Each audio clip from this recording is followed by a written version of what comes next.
Friends, welcome to IGNO Pointers. This is program decode session for MA Sociology, MA SO course of IGNO University. So എല്ലാവർക്കും സോഷ്യോളജിയുടെ programme discord സെഷനിലേക്ക് സ്വാഗതം. So ഇന്നത്തെ ഈ വീഡിയോയിൽ നമ്മൾ sociology കോഴ്സുമായിട്ട് ബന്ധപ്പെട്ട ഒരു കംപ്ലീറ്റ് ഇൻഫർമേഷൻ, ഏതൊക്കെ സബ്ജക്ട്സ് ആണ് പഠിക്കേണ്ടത്, എന്താണ് എലിജിബിലിറ്റി, എങ്ങനെ നമുക്ക് സബ്ജക്ട്സ് സെലക്ട് ചെയ്യാൻ തുടങ്ങിയ എല്ലാ കാര്യങ്ങളും ഡീറ്റെയിൽഡ് ആയിട്ട് ഡിസ്കസ് ചെയ്യുന്നുണ്ട്. So let start.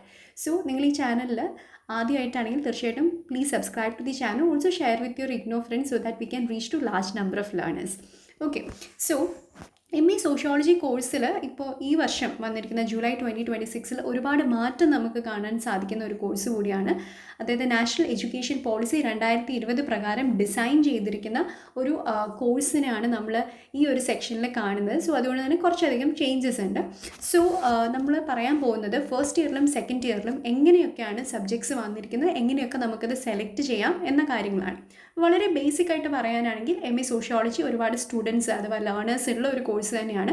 ഇതിൻ്റെ ഒരു എലിജിബിലിറ്റി എന്ന് പറയുന്നത് ആർക്കൊക്കെ ഈ കോഴ്സിന് അപ്ലൈ ചെയ്യാം? തീർച്ചയായിട്ടും ഏതെങ്കിലും റെക്കഗ്നൈസ്ഡ് ആയിട്ടുള്ള യൂണിവേഴ്സിറ്റിയിൽ നിന്ന് കൃത്യമായിട്ടൊരു ഡിഗ്രി ഉള്ള ആർക്ക് വേണമെങ്കിലും ഈ കോഴ്സിന് അപ്ലൈ ചെയ്യാൻ സാധിക്കും. ആൻഡ് ഈ ഒരു കോഴ്സിൻ്റെ എക്സാംസ് നമുക്ക് ഇംഗ്ലീഷിലോ ഹിന്ദിയിലോ അറ്റംപ്റ്റ് ചെയ്യാനുള്ള ഒരു ഓപ്ഷൻ ഉണ്ട്. അപ്പോൾ കേരളത്തിൽ നിന്നുള്ള ഒരു ലേണറെ സംബന്ധിച്ചിടത്തോളം ഇംഗ്ലീഷിൽ തന്നെയായിരിക്കുമല്ലോ നിങ്ങൾ ഈ കോഴ്സ് അറ്റംപ്റ്റ് ചെയ്യുന്നത്. ഇനി നമുക്ക് പ്രോഗ്രാം ഡീറ്റെയിൽസിലേക്ക് വരാം. ഓരോ വർഷവും അഥവാ ഓരോ സെമസ്റ്ററിലും നമ്മൾ പഠിക്കേണ്ട കോഴ്സസ് ഏതൊക്കെയാണ് എന്ന് നമുക്ക് മനസ്സിലാക്കാം. അതുപോലെ തന്നെ നമ്മളിവിടെ കാണുന്ന ഒരു കാര്യം, ഫസ്റ്റ് ഇയറിന് ശേഷം വേണമെങ്കിൽ നമുക്ക് post graduate diploma in research methodology എന്ന് പറഞ്ഞ് എക്സിറ്റ് ചെയ്യാനുള്ള ഒരു ഓപ്ഷൻ കൂടി ഇവിടെ മെൻഷൻ ചെയ്തിട്ടുണ്ട്. അപ്പോൾ നമുക്ക് ഫസ്റ്റ് ഇയറിൻ്റെ കോഴ്സസും സെക്കൻഡ് ഇയറിൻ്റെ കോഴ്സസും ഓരോ സെമസ്റ്റർ വൈസ് എങ്ങനെയാണ് എന്ന് മനസ്സിലാക്കാം.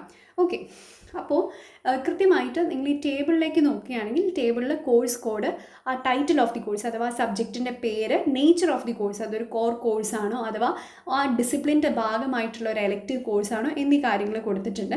അതുപോലെ തന്നെ ഓരോ കോഴ്സിൻ്റെയും ക്രെഡിറ്റ്സും കൃത്യമായിട്ട് കൊടുത്തിട്ടുണ്ട്. ഇനി നമുക്കിവിടെ കാണാൻ പറ്റുന്നത് ഫസ്റ്റ് ഇയറിൽ ഫസ്റ്റ് സെമസ്റ്ററിൽ നമ്മൾ പഠിക്കേണ്ട കോഴ്സസ് അത് ഏതൊക്കെയാണെന്ന് ചോദിച്ചു കഴിഞ്ഞാൽ MSO 101, MSO 102, MSO 103, MSO 104, അതേപോലെ തന്നെ MSOE 105 എന്നീ കോഴ്സുകളാണ്. അപ്പോൾ അതിലെ ആദ്യത്തെ 4 കോഴ്സുകളും 101 തൊട്ട് 104 വരെയുള്ള കോഴ്സുകൾ കോർ കോഴ്സസ് ആണ്. അതേപോലെ തന്നെ 105 അതായത് MSOE 105 എന്ന് പറയുന്നത് ഡിസിപ്ലിൻ സ്പെസിഫിക് എലക്റ്റീവ് കോഴ്സുമാണ്. ഈ എല്ലാ കോഴ്സസിൻ്റെയും ക്രെഡിറ്റ്സ് എന്ന് പറയുന്നത് 4 ക്രെഡിറ്റ്സ് ആണ്. അപ്പോൾ എല്ലാവരും മസ്റ്റായിട്ടും ഈ കോഴ്സസ് പഠിച്ചിരിക്കണം. ഓക്കെ, ഇനി അതേസമയം നമുക്ക് ഫസ്റ്റ് ഇയറിലെ സെക്കൻഡ് സെമസ്റ്റർ വരുമ്പോൾ അവിടെ നമുക്ക് MSO 106, 107, 108, 109 അതേപോലെ തന്നെ MSOE 110 എന്നീ കോഴ്സുകളാണ് ഉണ്ടാവുക. എഗെയിൻ ആദ്യത്തെ കോഴ്സസ് കോർ കോഴ്സസും പിന്നീട് MSOE 110 എന്ന് പറയുന്ന സെക്കൻഡ് സെമസ്റ്ററിലെ അവസാനത്തെ കോഴ്സ് എന്ന് പറയുന്നത് ഡിസിപ്ലിൻ സ്പെസിഫിക് എലക്റ്റീവുമാണ്. എല്ലാ കോഴ്സസിനും 4 ക്രെഡിറ്റ് തന്നെയാണുള്ളത്. അപ്പോൾ ഫസ്റ്റ് സെമസ്റ്ററിൽ നമ്മൾ 20 ക്രെഡിറ്റിന് പഠിക്കണം, സെക്കൻഡ് സെമസ്റ്ററിലും നമ്മൾ 20 ക്രെഡിറ്റിന് തന്നെയാണ് പഠിക്കുന്നത്. ഇനി സെക്കൻഡ് ഇയറിലേക്ക് വരുമ്പോൾ നമ്മുടെ തേർഡ് സെമസ്റ്ററാണ്. അവിടെ നമുക്ക് MSO 111 സോഷ്യോളജി ഓഫ് ഡെവലപ്മെൻറ്റ് എന്ന് പറയുന്ന ഒരു പേപ്പറുണ്ട്. അതേപോലെ തന്നെ MSO 112 development and global society എന്ന് പറയുന്ന പേപ്പറുണ്ട്. ഇതെല്ലാവരും പഠിക്കേണ്ട പേപ്പർ തന്നെയാണ്. അതേസമയം ഈ സെക്കൻഡ് ഇയറിലെ തേർഡ് സെമസ്റ്ററിൽ നമുക്ക് ഒരു ഓപ്ഷൻ ഉണ്ട്. ഡിസിപ്ലിൻ സ്പെസിഫിക് എലക്റ്റീവ്സ് എന്ന് പറഞ്ഞ് കൊടുത്തിരിക്കുന്ന 3 സബ്ജക്ട്സ് ഉണ്ട്. ആ 3 സബ്ജക്ട്സിൽ നമ്മൾ ഏതെങ്കിലും 2 സെലക്ട് ചെയ്താൽ മതി. കൃത്യമായിട്ട് എഴുതിയിട്ടുണ്ട് any 2 from discipline specific electives എന്ന് പറഞ്ഞിട്ടാണ് ആ സബ്ജക്റ്റുകളുടെ ലിസ്റ്റ് തന്നിരിക്കുന്നത്.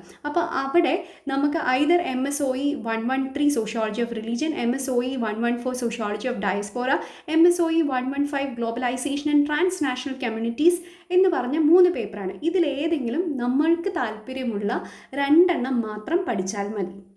ഓക്കെ, അതേപോലെ തന്നെ open elective from other disciplines എന്ന് പറഞ്ഞ് വീണ്ടും നമുക്ക് ഓപ്ഷൻ തന്നിട്ടുണ്ട് കോഴ്സസ് സെലക്ട് ചെയ്യാൻ വേണ്ടിയിട്ട്. അവിടെ ഒരു ലിസ്റ്റ് ഓഫ് കോഴ്സസ് തന്നിട്ടുണ്ട്. അപ്പോൾ അതിൽ നിന്ന് നമ്മൾ ഏതെങ്കിലും ഒരെണ്ണം സെലക്ട് ചെയ്യണം. വീണ്ടും 3 ഓപ്ഷനാണ് തന്നിരിക്കുന്നത്. MPSE 004 പഠിക്കാം, അത് പൊളിറ്റിക്കൽ സയൻസുമായിട്ട് ബന്ധപ്പെട്ട് നിൽക്കുന്ന ഒരു സബ്ജക്റ്റാണ്. MPSE 007 എഗെയിൻ പൊളിറ്റിക്കൽ സയൻസുമായിട്ട് ബന്ധപ്പെട്ട് നിൽക്കുന്ന സബ്ജക്റ്റാണ്. MJM 024 മീഡിയ ആൻഡ് സൊസൈറ്റി, അത് ജേർണലിസം ഒക്കെ ആയിട്ട് ബന്ധപ്പെട്ട് നിൽക്കുന്ന ഒരു സബ്ജക്റ്റാണ്. അപ്പോൾ ഇതിൽ 3 ഏതെങ്കിലും ചൂസ് ചെയ്യാം. അപ്പോൾ നമ്മൾ തേർഡ് സെമസ്റ്ററിൻ്റെ കാര്യത്തിൽ പ്രത്യേകം ശ്രദ്ധിക്കുക. തേർഡ് സെമസ്റ്റർ വരുമ്പോൾ 2 സബ്ജക്ട്സ്, അതായത് രണ്ട് കോർ 9 ആൻഡ് കോർ 10 എന്ന് പറയുന്ന എല്ലാവരും ചെയ്യേണ്ട പേപ്പേഴ്സാണ്.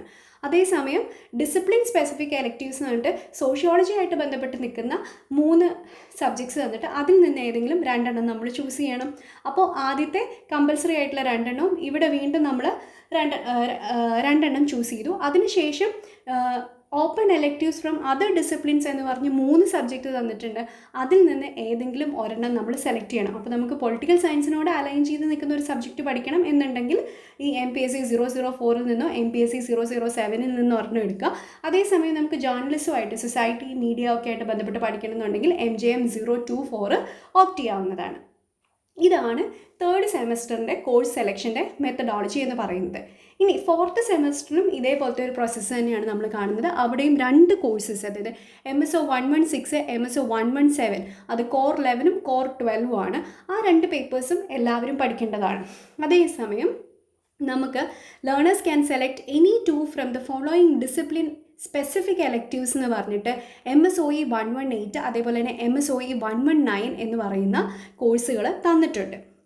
അപ്പോൾ നമുക്ക് അതേപോലെ തന്നെ MAN 107 MAN 105 എന്ന് പറയുന്ന കോഴ്സുകളും തന്നിട്ടുണ്ട്. അപ്പോൾ ഇതിൽ നിന്ന് നമുക്ക് ഇഷ്ടപ്പെട്ടിട്ടുള്ള ഏതെങ്കിലും 2 കോഴ്സസ് ഓപ്റ്റ് ചെയ്യാവുന്നതാണ്. ഇനി അതേപോലെ തന്നെ open electives from other disciplines എന്ന് പറയുന്ന കാറ്റഗറിയിൽ കുറേ ലിസ്റ്റ് ഓഫ് സബ്ജക്ട്സ് തന്നിട്ടുണ്ട്. അതിൽ നിന്ന് ഏതെങ്കിലും ഒരു കോഴ്സ് കൂടി നമ്മൾ ഓപ്റ്റ് ചെയ്യണം. സോ ആ കോഴ്സസ് എന്ന് പറയുന്നത് MGSE 1, MGSE 7, MGSE 10, MED 002, MED 008. അപ്പോൾ ഇതിൽ നിന്ന് നമുക്ക് ഇഷ്ടപ്പെട്ടുള്ള ഏതെങ്കിലും ഒരു സബ്ജക്റ്റും ചൂസ് ചെയ്യാവുന്നതാണ്. ഇങ്ങനെയാണ് നമ്മൾ നമ്മുടെ സബ്ജക്റ്റ് സെലക്ഷൻ 3rd സെമസ്റ്ററിലും 4th സെമസ്റ്ററിലും പ്രത്യേക ശ്രദ്ധയോടുകൂടി പൂർത്തീകരിക്കേണ്ടത്. സോ ഇങ്ങനെ നമ്മൾ സബ്ജക്ട്സ് എല്ലാം സെലക്ട് ചെയ്യുക, കൃത്യമായിട്ട് നമ്മുടെ പേപ്പേഴ്സ് എഴുതുക. അങ്ങനെയെങ്കിൽ മിനിമം ഡ്യൂറേഷനിൽ തന്നെ അഥവാ മാക്സിമം ഡ്യൂറേഷനുള്ളിൽ തന്നെ നമ്മുടെ കോഴ്സ് കൃത്യമായിട്ട് പൂർത്തീകരിക്കാൻ സാധിക്കും. അപ്പോൾ ഈ കോഴ്സ് സെലക്ഷനുമായിട്ട് ബന്ധപ്പെട്ടോ അഥവാ മറ്റെന്തെങ്കിലും ഡൗട്ട്സ് എസ്പെഷ്യലി ഈ MA സോഷ്യോളജി സബ്ജക്റ്റും ഒക്കെ ആയിട്ട് ബന്ധപ്പെട്ടുണ്ടെങ്കിൽ കമൻസിൽ രേഖപ്പെടുത്താവുന്നതാണ്. അറ്റ് ദി ഏർലിയസ്റ്റ് അല്ലെങ്കിൽ ഒരു 24 hours തന്നെ നിങ്ങൾക്ക് റിപ്ലൈ തരാൻ ശ്രദ്ധിക്കുന്നതാണ്. So stay tuned, we are also coming up with more initiatives. So please subscribe to the channel, also share with your IGNOU friends. Thank U.